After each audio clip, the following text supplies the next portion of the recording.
May the words of my mouth and the meditations of all our hearts be acceptable in thy sight, O Lord, our strength and our Redeemer. Amen. बहुत से लोग यीशु के पीछे हो लिए और वो यीशु के पीछे आए, भीड़ की भीड़ को अपने पीछे आते हुए देखा तो यीशु ने उनसे क्या कहा, मैं तुमसे सच सच कहता हूं कि तुम मेरे वचन के लिए नहीं आए, तुम यहाँ पर वचन के लिए नहीं आए, तुम इसलिए आए क्योंकि तुम रोटी खाकर तृप्त हुए। नाशमान भोजन के लिए परिश्रम मत करो। परमेश्वर मुझे और आपको कहता है नाशमान चीजों के लिए परिश्रम मत करो।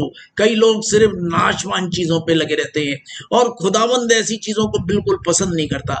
अगर आप समझें, इस बात को समझने की कोशिश करें कि कोई इंसान आपसे यूं कहे कि तुम इसलिए आए हो क्योंकि तुम रोटियों से तृप्त हो, तो कैसा उन लोगों को लगा होगा, क्योंकि परमेश्वर उनकी आत्मा को देख के अंदर से रो रहे थे, क्योंकि वो परमेश्वर के वचन की तरफ नहीं, वो रोटियों की तरफ आकर्षित थे।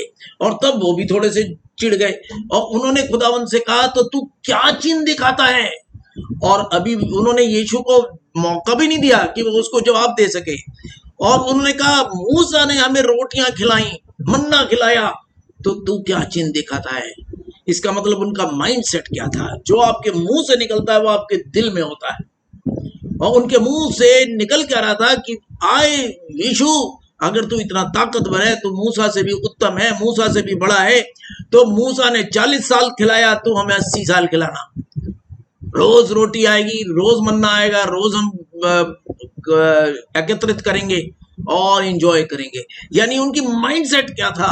और परमेश्वर ने उनको कहा नाशमान भोजन के लिए परिश्रम मत करो। परमेश्वर मुझे और आपको कहता है नाशमान चीजों के लिए परिश्रम मत करो, परमेश्वर के वचन के लिए परिश्रम करो। जब यीशु की टेम्पटेशन हुई तो वो एक जंगल में था और उस जंगल का नाम था जेशिमोन। जेशिमोन का मतलब होता है तहस नहस। और परमेश्वर की आत्मा बैप्टिज्म के बाद यीशु को जेशिमोन में ले गई और जेशिमोन यानी तहस नहस में लग गई, क्योंकि आज की तारीख में लोगों के माइंड तहस नहस हुए पड़े हैं। वो परमेश्वर के वचन को नहीं खोजते, वो उल्टी सीधी चीजों को खोजते हैं। कोई किसी चीज के लिए भागा जा रहा है, कोई उसी चीज के लिए भागा जा रहा है। और परमेश्वर कहता है तुम नाशमान भोजन के लिए परिश्रम मत करो। तो शैतान ने भी आके यीशु से कहा, अगर तू परमेश्वर का पुत्र है तो इन रोटियों, इन पत्थरों को कह कि वो रोटियां बन जाए। और यीशु ने क्या कहा? No, and man shall not live by bread alone, but by every word that proceeds out of the mouth of God.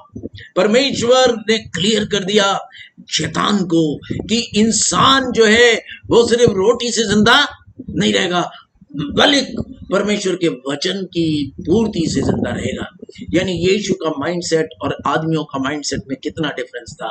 Jesus was saying, I have been 40 days hungry in this Jeshimon, in this desert called Jeshimon, तहस नहस desert में मैं हूं, मगर my faith is strong in the lord. और परमेश्वर ने उनको क्या कहा, शैतान को क्या कहा कि get the behind me Satan, क्योंकि ये सेटनिक थॉट्स हैं जो इंसान अपने मुंह पे लगाया जाता है, अपने दिल में चढ़ाए रहता है। परमेश्वर कहता है अगर तुम सेटन को अपने दिल में और अपने दिमाग में जगा दोगे तो शैतान तुम्हारे जीवन को तहस नहस कर देगा, जेशिमोन बना देगा। जेशिमोन, जिस तहस नहस विल्डरनेस में जीसस थे, वो विल्डरनेस 25 मील चौड़ी और 40 मील लंबी है और उस विल्डरनेस वो डेड सी से लगी हुई है, आज भी है। और वहां पर कीकर जैसे पेड़ उगते हैं। और परमेश्वर उनसे कह रहा था, do not be in the Jeshimons of your life. परमेश्वर मुझे और आपको कहता है अपने जीवन की तहस नहस को हटा लो। और वो तहस नहस हटेगी कब? वो तहस नहस तब हटेगी जब परमेश्वर की रोशनी, परमेश्वर का वचन हमारे माइंड्स में, हमारे हार्ट में चला जाएगा। तब हम जमीनी चीजों पे मन लगाना छोड़ देंगे, तब हम जमीनी चीजों के पीछे नहीं भागेंगे। खुदाबंद मुझे और आपको पुकार रहा है कि मेरे को जानो, मेरे को जानो। जब तुम मुझे जानोगे तो मैं तुम्हारे को बरकतों से भर दूंगा। हम देखते हैं मूसा के समय में वो लोगों को खुदावंद निकाल के ले आया। मूसा वाज द लीडर, मूसा के साथ उसने हारून को दिया, हारून भी उनके साथ लीडर था। तो Moses and Aaron were leading them. और फिर इजराइली लोग वहां आ गए और बुड़बुड़ाने लगे। और जब वो बुड़बुड़ाने लगे तो उन्होंने क्या कहा मूसा से, आए मूसा तू हमें यहाँ क्यों ले आया? हमें वो पुरानी पुरानी हांडियां याद आती हैं जब हम मीट बॉईल करके खाया करते थे। इससे अच्छा तो खुदाबंद हमें वहीं मार देता, वहां में खाना तो मिल रहा था, तू हमें यहाँ भूख और प्यास से मार देने आया है। माइंड में खुदाबंद का कोई मतलब नहीं था, उनके माइंड में विक्ट्री का कोई मतलब नहीं था, फ्रीडम का कोई मतलब नहीं था। They wanted slavery. उन्होंने, आज भी हम स्लेवरी तो चाहते हैं, आज हम गुनाह की स्लेवरी में नहीं पड़े थे। We want to live in sin. परमेश्वर कह रहा है अपने माइंड्स के चेशिमोन को साफ करो, और वो साफ सिर्फ एक चीज से हो सकता है, with the light of the word of God. इंसान परमेश्वर के वचन के बगैर जिंदा नहीं रहेगा। ये यीशु का वचन है। आसमान और जमीन टल जाएंगे मगर उसका वचन कभी ना टलेगा। परमेश्वर मुझे और आपसे कहता है, जो उसने शैतान से कहा था आदमी रोटी वगैरह से नहीं जीता, वो परमेश्वर के वचन से जिंदा रहता है। यानी मतलब अगर आपको रोटी भी मिल रही हो, आपको सब कुछ मिल रहा हो, आपको हर चीज, जरूरत की चीज आपको मिल रही हो, तब भी मैंने देखा है कई लोग अपने को सुसाइड कर लेते हैं, कई लोग अपने आप को मार लेते हैं, दूसरों को भी मार देते हैं। क्यों? क्योंकि सब कुछ होने के बाद भी मर गए। कितने बेवकूफ थे। परमेश्वर मुझे और आपको कह रहा है, a man shall not live by bread alone but by every word that proceeds out of the mouth of God. जब वो मूसा के पास बुड़बुड़ाते आए तो उसने कहा, तुम किसके ऊपर बुड़बुड़ाते हो? तुम खुदावंद के ऊपर बुड़बुड़ाते हो, क्योंकि तुम्हें बाहर निकाल के मैं नहीं लाया, तुम्हें परमेश्वर लेके आया। उसने तुम्हें अपना हाथ दिखाया, 10 प्लेग्स आए, तुमने वो प्लेग्स देखे, इजिप्शियंस पे आए, तुम पे एक भी नहीं आया। और वो सब तुम बातें भूल गए। तुमने कैसे कह दिया, God is listening to your बुड़बुड़ाहट। कई बार हम भी बुड़बुड़ाते रहते हैं। हम कहते हैं देखो वो लोग कितने अच्छे हैं जो कि गलती करते हैं, वो तो आराम से एंजॉय कर रहे हैं, हम नहीं कर रहे। खुदावंद मुझे और आपको कहता है, बुड़बुड़ाना छोड़कर अपने जैशिमोन में से बाहर निकलें और परमेश्वर के वचन पे अटल विश्वास रखें, उस पर ध्यान रखें, उस पर अपना मन लगाए रखें, उस पर जोशुआ ने कहा अपना चित्त उस पर लगाए रखो। दिन और रात, सुबह और शाम परमेश्वर पर चित्त लगाए रखो। अपने और अपने खानदानों में परमेश्वर की बड़े जलाल के बातों को किया करो, एक दूसरे से मिला करो और खुदाबंद में बढ़ा करो। परमेश्वर मुझे और आपको प्रेरित करता है कि हम परमेश्वर के वचन की गहराइयों में चले जाएं। और मूसा ने उनको कहा, परमेश्वर सुन रहा है तुम्हारी बुड़बुड़ाहट को। और सच में परमेश्वर सुन रहा था, और वो एक बादल के रूप में वो उनके ऊपर आ गया। मूसा से खुदाबंद ने कहा, मैं इन लोगों को कल सुबह तक, इनको शाम को मीट से परिपूर्ण करूंगा और सुबह रोटी से परिपूर्ण करूंगा, ताकि ये जान लें कि इनके साथ परमेश्वर है, यहोवा परमेश्वर इनकी सुनता है। और to the utter surprise of all of them, quails came. Quails is a very nice bird to eat, and lakhs of quails came. You know, they had quails and quails and quails. इतनी quails थी कि उन्होंने उनको मार लिया, उनको सुखा लिया और 1 महीने तक के भोजन अपने पास जमा कर लिए। 1 महीने का meet they all dried it up and they stored it up. All this they did, and then every morning एक मन्ना आके उनके टेंट के चारों तरफ गिर जाती थी और वो मन्ना को बटोरते थे। अब मन्ना के बारे में भी बड़ी स्पेशल चीज थी। It was a special food for the angels. ये वो फूड मांगना चाह रहे थे, किससे? यीशु से। जब वो यीशु के पास आए और यीशु ने कहा, तुम मेरे पीछे नहीं आते, तुम रोटियों के चक्कर में आए हो। और उसने कहा, तू फिर क्या साइन दिखाता है? हमारे लिए मूसा ने 40 साल तक मन्ना का प्रोविजन कर दिया। हाँ यीशु तो मूसा से बड़ा है, 80 साल का कर दिया। अपने मन में सोच रहे होंगे। God knew them very well. खुदावंद कह रहा है, सिर्फ नाशमान भोजन के लिए प्रार्थना मत करो। कई बार हमारी प्रार्थनाएं भी सिर्फ नाशमान भोजन के लिए होते हैं। खुदा मुझे ये दिला दे, मुझे अच्छी जॉब दिला दे, मुझे स्कूटर दिला दे, मुझे कार दिला दे, मुझे बड़ा घर दिला दे। इससे ऊपर उठते ही नहीं है। कभी हम कहते हैं खुदावंद अपनी होली स्पिरिट मुझसे मुझे भर दे, अपने वचन से मुझे भर दे। खुदावंद मैं तेरे वचन को सुबह शाम अपने मन में चढ़ा लेना चाहता हूँ कि मेरे को बाइबल खोलनी ना पड़े, मैं यूं बोलता रहूं और लोग वर्ड्स खोलते रहे। ऐसा होता है क्या? हम ऐसा दुआ करते हैं कि आए खुदावंद इंसान रोटी से ही नहीं तेरे वचन से जीवित रहेगा। खुदावंद ने रोटी से ज्यादा वचन को कीमत दी। क्यों वचन को कीमत दी? क्योंकि वचन कीमती है। वचन के घुसने से हम गुनाह से बचते हैं। वचन हमें परिवर्तित कर देता है। कई बार ऐसा होता है ना, कईयों के वचन जो होते हैं वो हमारी सारी जॉय को ले लेते हैं। कई लोगों की जुबान इतनी कटु होती है कि जब वो किसी से कुछ भी बोलते हैं तो वो दूसरे की जॉय भी निकल लेती है। और ऐसा होता है कि उसके आने से बड़ा कोलाहल हो जाता है। कईयों के जीवन में जैशी मौन आ जाता है। क्यों? क्योंकि उनका वचन गंदा है। परमेश्वर कहता है जिनका वचन गंदा है तू उनसे परे हो जा। परमेश्वर का वचन प्रोवर्ब्स की पुस्तक में क्लियरली लिखा हुआ है कि जो बहुत क्रोध वाला है उससे दोस्ती तोड़ ले, उससे दूर भाग जा। क्यों ऐसा है? क्योंकि दीज क्वालिटीज आर ट्रांसफरेबल। परमेश्वर कह रहा है ऐसे लोग जो बुड़बुड़ाते रहते हैं उनसे दूर हो जा, जो बुड़बुड़ाते रहते हैं उनसे दूर हो जा। Make good friendship with good people, ताकि तुझ में अच्छी अच्छी बातें आए। जैसे लोगों की आपकी संगति होगी वैसी ही क्वालिटीज आपके अंदर आ जाएंगी। आप जैसे लोगों के साथ बैठोगे वैसे ही आप भी बन जाओगे। इसलिए परमेश्वर कहता है टेक केयर, तू किन के साथ बैठता है, किन के साथ उठता है। खबरदार छोटे हाथ तू क्या करता, खबरदार छोटे दिल तू क्या सोचता, खबरदार छोटे पैर तुम कहां जाते। क्योंकि तेरा बाप आसमान से नीचे देखता प्यार से। कभी भी खुदावंद अगर आपके पैर गंदी राह पे जा रहे हैं तो कभी भी प्यार से नहीं देखेगा। परमेश्वर आपको थप्पड़ मारेगा। Because God is your father, your loving God. वो आपका भला चाहता है, इसलिए कभी भी गलत राह पे जाते हुए आपकी तारीफ नहीं करेगा। परमेश्वर मुझे और आपको प्यार करता है। और ये लोग परमेश्वर की प्लानिंग को नहीं समझ रहे थे। God was telling them change yourself. और आपके अंदर चेंज तब आता है जब वचन आपके अंदर जाता है। वचन आपके माइंडसेट को चेंज कर देता है, वचन आपके सोच को चेंज कर देता है और उससे आप परिवर्तित हो जाते हैं। कई लोग कहते हैं अरे कुछ भी करो, गुनाह में बच्चे डोलते रहो और यीशु के लहू से धुल जाओ। तो भैया यीशु का लहू तो एक ट्रेडमार्क हो गया कि जिससे कि आप गुनाह करते रहो, धुलते रहो, गुनाह करते रहो, धुलते रहो। नो, परमेश्वर कहता है मैं अपना पवित्र लहू तुझ पर छिड़कता हूं ताकि मैं तुझे साफ कर दूं, मगर उसके बाद अपने आप को साफ रखना आपकी पर्सनल ड्यूटी है। एक एक बंदे को परमेश्वर के वचन से परिवर्तित होना है। परमेश्वर का वचन हमें छूना चाहिए, हमें परिवर्तित करना चाहिए। और जब वचन हमारे अंदर परिवर्तन ले आएगा तब हम परमेश्वर की बरकत को पाएंगे। परमेश्वर कहता है मैं तेरे को चाहता हूं कि तू बरकत वाला बन।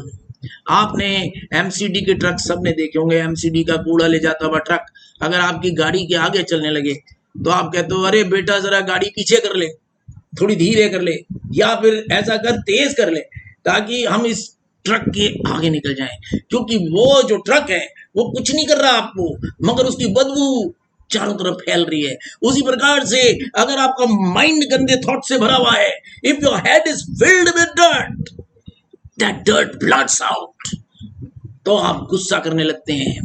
और कई लोग इतना गुस्सा करते हैं, जिसको भी देखो गुस्सा करते रहते हैं, तो उससे क्या लगता है? परमेश्वर कहता है गुस्से वाले से तो बहुत ही दूर हो जा, क्योंकि गुस्सा is just like dirt, it is a filthy thing.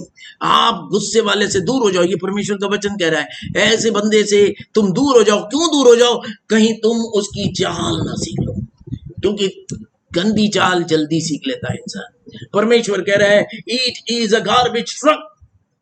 कई बार हम अपने माइंड्स को गार्बेज ट्रक बना लेते हैं, और जब हमारे मुंह खोलते हैं तो हमारे मुंह से वही डर्टी थिंग्स आती हैं। हम दूसरे को छोटा दिखाना चाहते हैं, हम दूसरे की हंसी उड़ाना चाहते हैं, हम अपने से बड़ों का लिहाज नहीं करते, हम अपने से बड़ों की इज्जत नहीं करते। हम परमेश्वर के राह पर नहीं है, और लोग ऐसे लोगों से बच के निकल जाते हैं। सच्चाई बात है, ऐसे से बचना ही चाहिए, नहीं तो all that garbage will follow you.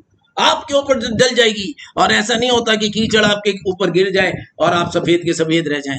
आप खुद अगर पाक और साफ लोग हैं, आप खुद भागना चाहेंगे कि कीचड़ ना गिर जाए, क्योंकि कीचड़ गिर गई और डर्ट गिर गया तो आपको 36 बार डेटॉल से नहाना पड़ेगा कि भैया मेरे अंदर जम ना आ जाए। परमेश्वर कहता है अपने आप को क्लियर रखने की जरूरत है, क्योंकि परमेश्वर अपने लोगों की पनाह करता है, वो आपके साथ आके रहना चाहता है।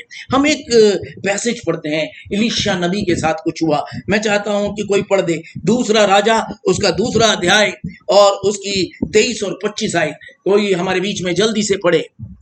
हाँ। वहां से वो बेतेल को चला हम्म और मार्ग की चढ़ाई में चल रहा था कि नगर से छोटे लड़के निकलकर उसका ठट्ठा करके कहने लगे, ए चंदुए चढ़ जा, हे चंदुए चढ़ जा। तब उसने पीछे की ओर फिरकर उन पर दृष्टि की और यहोवा के नाम से उनको शाप दिया। तब जंगल में से 2 रीछनियों ने निकलकर उनमें से 42 लड़के फाड़ डाले। वहां से वह करमेल को गया और फिर वहां से शोमरोन को लौट गया। हाँ, मतलब हम देखते हैं बाइबल में लिखा हुआ है कि इलीशा नबी, इसका मतलब ही वॉज बॉल्ड, उनके उसके बाल नहीं थे, तो वो चांद दिख रहा था सर पे, चांद। तो उसने कहा हे चंदुए चढ़ जा। किसको कह रहे थे वो? कितने अच्छे उनके माँ बाप होंगे कि जिन्होंने बच्चों को कितना अच्छा सिखाया कि एक बड़ा बुजुर्ग जा रहा है और उसके सर पे बाल नहीं है, तो उन्होंने कहा हे चंदुए चढ़ जा। चंदुए बाइबल में से पढ़वा रहा हूं मैं, कोई अपना नहीं पढ़ रहा। बाइबल में यूं लिखा है, और prophet Elisha, he was the prophet of God. और उन बच्चों ने उसको बहुत तंग किया होगा, डेफिनेटली। जब वो जा रहा होगा तो हो सकता है उसके पीछे पीछे चल रहे हो, इतना इरिटेट कर दिया कि इलीशा के मुंह से कर्ज निकल गई। मगर कर्ज के साथ क्या, इलीशा ने उन्हें थप्पड़ मारा? नो, उसने कुछ किया? कुछ भी नहीं किया। कर्ज की और निकल लिया। और जब वो निकल लिया तो हम देखते हैं परमेश्वर की आत्मा इतने गुस्से में आई कि 2 रीछों को ऑर्डर दिया गया, 2 bears were summoned to attack them। और वो रीछ निकले और उन्होंने 42 बच्चों को जान से मार दिया। आउट ऑफ दोज मैनी, इसका मतलब वो 42 से तो ज्यादा थे, 42 को तो उन्होंने जान से मार दिया। एकदम खुशी की जगह मातम हो गया। परमेश्वर मुझे और आपको कहता है, don't take the curse of God's people, don't take the curse on you, because अगर आप जैशिमोन लोग हो तो आपके ऊपर कर्ज कभी भी कोई आ सकती है। So you have to clean your Jeshimons. आपको अपनी गार्बेज को खुद क्लीन करना है, the garbage that is in your heart and in your minds. परमेश्वर कह रहा है क्लीन इट अप। खुदावंद के दास की ताकत देखिए, उसने तो कुछ भी नहीं कहा, उसने सिर्फ कर्ज किया, उसने हाथ भी नहीं लगाया, उसने कुछ कहा भी नहीं। और the spirit of the Lord came on the beards, and beards ने, 2 शी बियर्ड्स ने आके 42 को मार दिया। और उसके बाद उन्हें समझ आ गई होगी, they touch somebody very powerful. There are blessings and curses in this world. Blessings और कर्सेस हैं इस, और उसको हमें समझना है। हम अगर जोशुआ की पुस्तक उसका 6वां अध्याय उसकी 26वीं आयत पढ़ें तो वहां क्या लिखा है? फिर उसी समय यहोशू ने इस्राएलियों के सम्मुख शपथ रखी और कहा, जो मनुष्य उठकर इस नगर यरीहो को फिर से बनाए, वह यहोवा की ओर से शापित हो। जब वह उसकी नींव डालेगा तब उसका जेठा पुत्र मरेगा, और जब वह उसके फाटक लगवाएगा तब उसका छोटा पुत्र मर जाएगा। हाँ, हम देखते हैं कि जोशुआ, जब ये मैं पृष्ठभूमि आपको समझा दूं, जोशुआ जो था वो उस जेरिको की वॉल्स के चारों तरफ अपनी कांग्रीगेशन को लेके गया as per the order of God. और जब वो 7वें दिन वो सारे चीखते हुए शोर मचाते हुए गए तो 7th राउंड में वो वॉल्स अपने आप गिर गई। तो वो वॉल्स किसने गिराई? परमेश्वर ने गिराई। और जब वॉल्स गिर गई तो Joshua was filled with the spirit of God, और उसने उन वॉल्स पे कर्ज कर दी। आज भी वो वॉल्स जो हैं टूटी ही पड़ी हैं, उनको कोई बनाने वाला ही नहीं हुआ। और उसने कहा जो भी इन वॉल्स को फिर से स्थापित करने की कोशिश करे, फिर से इनको उठाने की कोशिश करे, उसका बड़ा पुत्र, जेठा पुत्र मर जाए। और जो भी इन वॉल्स को दरवाजे फिट करने की कोशिश करे, उसका सबसे छोटा पुत्र मर जाए। और हम देखते हैं किंग अहब के समय में एक आदमी का नाम, जिसका नाम हिएल था, उसने बैतल का वो वासी था, उसने वो वॉल्स को बनाने की कोशिश की। तो क्या हुआ, अगर हम पहला राजा उसका 16वां अध्याय उसकी 34वीं आयत पढ़ें तो वहां पर क्या लिखा है। उसके दिनों में बेतेलवासी हिएल ने यरीहो को फिर बसाया। जब उसने उसकी नींव डाली तब उसका जेठा पुत्र अबीराम मर गया, और जब उसने उसके फाटक खड़े किए तब उसका छोटा पुत्र सगूब मर गया। ये यहोवा के उस वचन के अनुसार हुआ जो उसने नून के पुत्र यहोशू के द्वारा कहलवाया था। अब हम देखते हैं यहोशू जो था वो 1210 ईस्वी में, यीशु से 1210 साल पहले उस पर क्या कर रहा था, कर्ज लगा रहा था, कर्ज कर रहा था। अब यहोशू 500 साल तो नहीं जिया, वो यहोशू तो कर्ज लगा के चला गया, मगर कर्ज की एग्जिस्टेंस रही। और उसके अराउंड 485 साल बाद, यानी 485 क्यों बोले, 500 ही बोल देते हैं मोटा मोटा, 500 साल बाद अहब राजा के समय में ये हिएल नामक जो कि बैतलवासी था, इसने कहा मैं वॉल्स को फिर बनाऊंगा। अब एक बंदा कोई घर की वॉल थोड़ी ना है, पूरे किले की वॉल है, पूरी सिटी की वॉल है, उसको बनाने के लिए उसके मतलब उसके पास बहुत पैसा होगा। उसने कहा मैं इन वॉल्स को फिर बनाऊंगा। और जब वो उसको बनाने लगा तो उसका जो जेठा पुत्र था, जैसे ही उसने फाउंडेशन स्टोन डाली, उसका जेठा पुत्र मर गया। अब पैसे वाला इंसान था, जब बीमार हो गया बेटा तो उसको थोड़ा चंगा करने के लिए डॉक्टर भी लगाए होंगे, पैसा भी खर्च किया होगा, ये जी डॉक्टर साहब इसको बचा लो। मगर डॉक्टर को कुछ समझ नहीं आया, वैद्य को कुछ समझ नहीं आया, ये हो क्या गया इस बच्चे को, अभी तक तो सही था, फाउंडेशन स्टोन डालते ही ये कैसे मर गया, क्योंकि उस वॉल पे कर्ज लगी हुई थी। परमेश्वर कहता है, परमेश्वर आपको और मुझको कहता है कर्ज से बचो, क्योंकि कर्ज अगर आप करो, क्योंकि खुदावंद कहता है मेरे लोगों को मत छुओ, मेरे लोगों को तंग मत करो, क्योंकि अगर उनके मुंह से कर्ज निकल गई तो वो जाहिर सी बात है आपके ऊपर लगेगी जरूर। इसलिए परमेश्वर अपने लोगों को कहता है, बुद्धि देता है, बयान देता है, मेरे चुने हुए दास और दासियों को तंग मत करो। हम देखते हैं मूसा को भी वो तंग कर रहे थे, हारून को भी तंग कर रहे थे, मगर मूसा और हारून ने कभी भी उन्हें कर्ज नहीं लगाई। अगर मूसा और हारून के मुंह से कर्ज निकाल दी जाती तो उनको लग जाती। हम देखते हैं इलीशा नबी ने कर्ज कर दिया और वो कर्ज से वो 42 के 42 बच्चे मरे गए। वो उसको क्या कह रहे थे, चांद, अरे अपना चांद लेके किसी को भी बेइज्जत मत करो, चाहे किसी के पास चांद हो, चाहे किसी के पास सूरज हो। You are nobody. God has made everybody beautiful and fine. We are all fine people of God. हमको खुदावंद ने अपने हाथों से रचा है। You are wonderfully and beautifully made. अपनी वैल्यू को समझें। मगर परमेश्वर आपको कहता है बुद्धि को भी समझें, क्योंकि 500 साल बाद हिएल के पुत्र को पहला पुत्र मर गया जब उसने फाउंडेशन रखी। फिर उसको पता ही नहीं था, जब वो उसको लिंटल तक पहुंचने वाला था, वो उसकी चौखटें लगा रहा था। जैसे जोशुआ ने कहा था वैसा ही उसके साथ हो गया। और जैसे ही उसने कवाड़ खड़े किए तो उसका जो था यंगेस्ट सन, छोटा पुत्र जो था वो मर गया। इस बार भी वो समझ नहीं पाया कि ये तो मैंने किस चीज को छू दिया है। Curses and blessings are in the hands of God. परमेश्वर कहता है एक दूसरे को कभी तंग मत करो, एक दूसरे को इतना तंग मत करो कि दूसरा आपको कर्ज लगा दे। कोस, कर्ज, इन चीजों से बचो। एक दूसरे को ऐसा शब्द बोलो कि दूसरे को खुशी हो जाए। कई बार कई लोग जो होते हैं दूसरे पे गुस्सा करने लगते हैं, बेबात का गुस्सा, ये दिखाने को मैं कितना बड़ा हूँ, मैं कितना बड़ा बॉस हूँ मैं, तो दूसरे को गुस्से से नहीं बोलेंगे तो कैसे पता चलेगा मैं बॉस हूँ, मेरे को बहुत आता है। और परमेश्वर कहता है ये सब छोटी थिंकिंग है, ये छोटी थिंकिंग है। छोटी थिंकिंग वाला इंसान दूसरे को छोटा करना चाहता है, मगर परमेश्वर कहता है तुम मेरे दास और दासी हो, दूसरे के अंदर ऐसे वचन बोलो कि उसके अंदर जीवन भर दो। परमेश्वर कहता है अपने वचनों को देखो, क्या हम दूसरे के अंदर जीवन भरने वाले लोग हैं? और अगर नहीं है तो अपने वेज को चेंज करो, क्योंकि और वो चेंज कब होंगे, जब हम खुदा के वचन में पढ़ेंगे।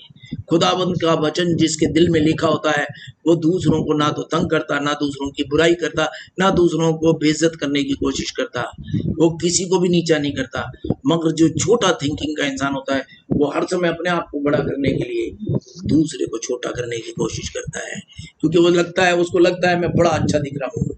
परमेश्वर कह रहा है अगर किसी बेवकूफ को ढूंढना हो तो गुस्से वाले इंसान को देख ले। परमेश्वर मुझे और आपको कह रहा है कि आप अपने जीवन में खुदा को अपना प्रॉस्पेरिटी का पार्ट बना ले। यीशु कहता है मैं तुम सबकी कर्ज को उठाने आया हूँ, मैं तुम्हारे कर्ज को, मैं तुम्हारे गम को, मैं तुम्हारी पेन को, मैं तुम्हारी सफरिंग को, मैं तुम्हारे गुनाह को अपने ऊपर उठाने आया हूँ। इसलिए उसने उसके पास जो लोग आए थे उनको कहा नाशमान भोजन के लिए परिश्रम मत करो। खुदावंद मुझे और आपको कहता है be right with me and my word. परमेश्वर के वचन को सुना करो, परमेश्वर के वचन को पढ़ा करो, तब तुम्हारे अंदर एक नई जान आ जाएगी, तब तुम एक नए परिवर्तित बीइंग बन जाओगे। कई लोग अपने दोस्तों को, अपने साथियों को इतना दुख देना चाहते हैं, वो सोच सोच के शब्द निकालते हैं कौन सा शब्द इसको हर्ट करेगा, क्योंकि मैंने सोच रखा है कि मैं हर्ट करूंगा या करूंगी। परमेश्वर कह रहा है don't have that spirit, it is a low thinking. अपने आप को गार्बेज ट्रक्स मत बनाओ। हम देखते हैं परमेश्वर हमें अपने वचन की मन्ना देना चाहता है। आज संजीव ने बहुत अच्छा कहा, वो वचन जो है वो मन्ना कहाँ मिलती है, वो हमारे दिल और दिमाग में मिलती है। और वो वचन जो है वो मन्ना है, और आप मन्ना की क्वालिटीज को समझें। वो मन्ना जो चारों तरफ गिरती थी, टेंटों के बाहर निकल के वो एकत्रित करते थे, वो मन्ना अगर वो गैदर ना की जाए तो वो सूरज के निकलते ही वो मेल्ट हो जाती थी। तो वो क्या बन जाती थी, पानी बन जाती थी, मेल्ट हो जाती थी, खत्म हो जाती थी। तो मन्ना जो थी, जो बाहर रह जाती थी, जो एकत्रित नहीं की, वो क्या हो जाती थी, मेल्ट हो जाती थी। मगर जो मन्ना घर में ले आते थे वो उनके पास स्थिर रहती थी। और मूसा ने कहा था इसको दूसरे दिन तक मत रखना, और वो मन्ना दूसरे दिन कईयों ने रख लिया, फिर भी मानते ही नहीं थे। तो जिन्होंने रख लिया उनकी मन्ना जो थी बसाने लग गई, उसके अंदर सड़ान की खुशबू आने लग गई, उसके अंदर कीड़े लग गए। और वो तब भी नहीं समझे कि ये कोई ऐसी वैसी दाना नहीं है, ये कोई ऐसी वैसी चीज नहीं है, परमेश्वर के ऑर्डर के मुताबिक चलने। जिसने कम गैदर किया उसके पास कमी नहीं हुई, जिसने ज्यादा गैदर किया उसके पास ज्यादती नहीं हुई। इसका मतलब ये भी मन्ना की एक क्वालिटी थी, इट वुड सफाइस एवरीबडी। और ये मन्ना की दूसरी क्वालिटी थी। फिर तीसरी क्वालिटी ये थी कि जो मन्ना अगले दिन तक रख ली गई वो टिकी हो गई। और हम देखते हैं सबत के दिन, यानी मतलब विश्राम दिन पे, सैटरडे फ्राइडे के दिन वो डबल मन्ना उतरती थी, क्योंकि विश्राम दिन सैटरडे होता था। तो परमेश्वर की मन्ना नहीं गिर रही थी, उस दिन डबल गिरती थी। उस दिन वो डबल एकत्रित करते थे, और उस दिन यानी मतलब संडे को वो बिल्कुल नहीं सड़ती थी। क्यों? क्योंकि खुदावंत की एक बरकत थी उस मन्ना पे। परमेश्वर मुझे और आपको कह रहा है मैं तुझे वो हेवनली मन्ना जो कि मेरा वचन है वो दे देना चाहता हूं। मगर कुछ लोग सबत के दिन भी उसको बटोरने निकल गए, और खुदाबंद ने मूसा से कहा अपने लोगों को समझा, क्योंकि ये दिन परमेश्वर के वचन के साथ बिताने का दिन है। ये दिन परमेश्वर के वचन के साथ बिताने का दिन है। तुमको परमेश्वर के वचन के साथ समय बिताना चाहिए। कितना परमेश्वर वही चीज बता रहा था जो यीशु कह रहा था, do not strive for food that perish. उस भोजन के लिए तैयारी करो जो कि हेवनली भोजन है, जो कि आपके माइंड को साफ कर देता है। आप गंदी और जमीनी चीजों में लगे ही नहीं रहते, आप उन चीजों से हट जाते हैं। आप कहते हैं कि जो अच्छा काम है वो करेंगे। खुदावंद मुझे और आपको उस थॉट पॉइंट पे ले जाना चाहता है जहां वो बरकत हमें मिले। हम देखते हैं मन्ना की एक और क्वालिटी थी। कवनेंट बॉक्स में मूसा को कहा 2 किलो करीब 2 किलो मन्ना जो है वो लेके कवनेंट बॉक्स में एक सोने के पात्र में, एक मर्तबान में सोने के, उसमें 2 किलो मन्ना लेके तू कवनेंट बॉक्स के अंदर रखते है। और वो जनरेशंस तक नहीं सड़ी, वो कभी सड़ी ही नहीं, वो वैसी की वैसी मन्ना थी। क्या चीज थी मन्ना! बाहर रहती थी, मेल्ट अवे हो जाती थी, घर में लाते थे 6 दिन वो सड़ जाती थी अगर अगले दिन तक रख दो, और 7वें दिन के लिए वो नहीं सड़ती थी। और जो मन्ना कवर्नेंट बॉक्स में 2 किलो रखी हुई थी, वो कभी सड़ी ही नहीं। परमेश्वर मुझे और आपको कहता है, my word if it is kept in your hearts, आपके दिल के कवर्नेंट बॉक्स में अगर मेरा मन्ना रखा है, तो आपके दिमाग के कवर्नेंट बॉक्स में अगर मेरा मन्ना रखा है, मेरा वचन रखा है, इट विल नेवर डिके। अगर वो बाहर पड़ा रहेगा, वो मेल्ट अवे हो जाएगा। इट मीन्स द वचन has to be kept in the right place, in the golden path, and in your minds and in your hearts. Fill your hearts and minds with the word of God. That is what Jesus was saying there. तुम इस नाशवान भोजन के लिए परिश्रम मत करो। Perisheth, every other thing perisheth, but my word remains. My word never perishes, and it will not let you perish also. यानी मतलब अगर आपके यहाँ वचन में दिल लगा हुआ है, आपका दिमाग वचन में लगा हुआ है, आप खुदावंद से जो कुछ मांगोगे वो तुम्हारे लिए कर देगा। आप गलत चीज मांग ही नहीं सकते। आप परिवर्तित हो चुके हैं, आप गलत चीज मांगोगे ही नहीं, आप गलत की तरफ बढ़ोगे ही नहीं, क्योंकि आपका आत्मा, आपकी परमेश्वर आपको डायरेक्ट करेगा क्या करना है और क्या नहीं। परमेश्वर मुझे और आपको बुलाता है कि हम परमेश्वर में भरोसा रखें। कई लोग परमेश्वर पर भरोसा लगते ही नहीं, वो इंसानों पर भरोसा रखते हैं, और इंसानों पर भी इतना भरोसा रखते हैं कि इंसान हमारी मदद करेगा, इंसान हमारी मदद करेगा। तो मैं आपके बीच में एक पैसेज पढ़ी देता हूँ, और वो मैं पढ़ रहा हूँ यिर्मयाह की पुस्तक, उसका यिर्मयाह नबी की पुस्तक, उसका 17वां अध्याय और उसकी 5वीं आयत से।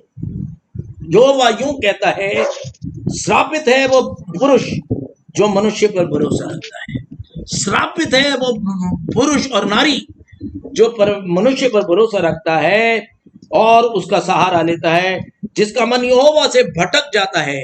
वह निर्जल देश के अधमरे पेड़ के समान होगा और कभी भलाई ना देखेगा। वह निर्जल और निर्जन तथा लोन छाई भूमि पर बसेगा।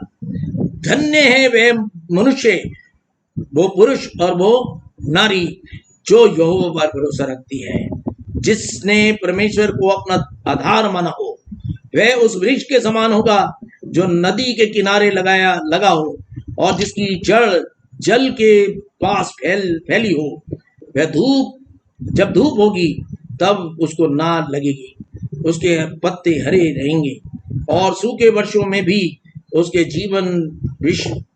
विषय में कुछ चिंता ना होगी, क्योंकि वह तब भी फलता रहेगा।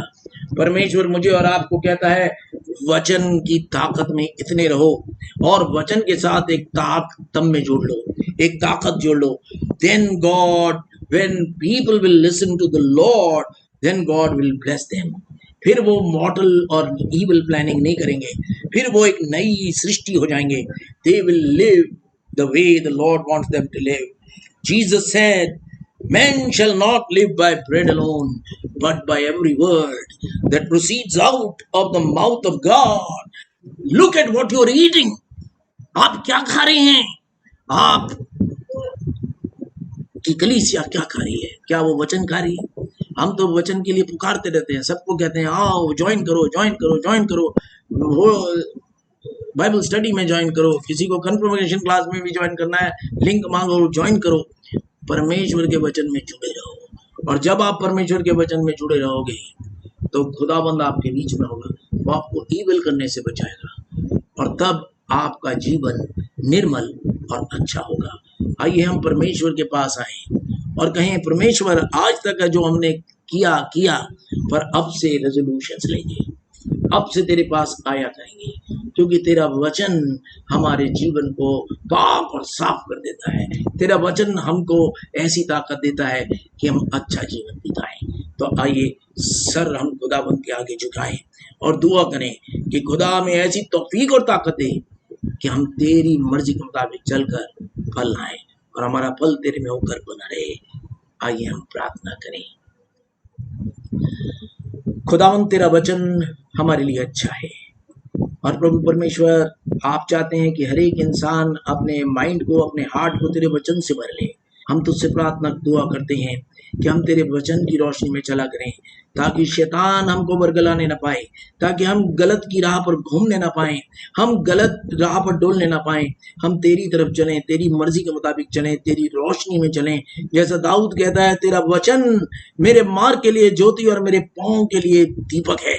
प्रभु ऐसा ही होने पाए कि तेरा वचन हमारे मार्ग के लिए ज्योति और हमारे पाँव के लिए दीपक हो। यीशु के नाम से मांगता हूँ, आमीन।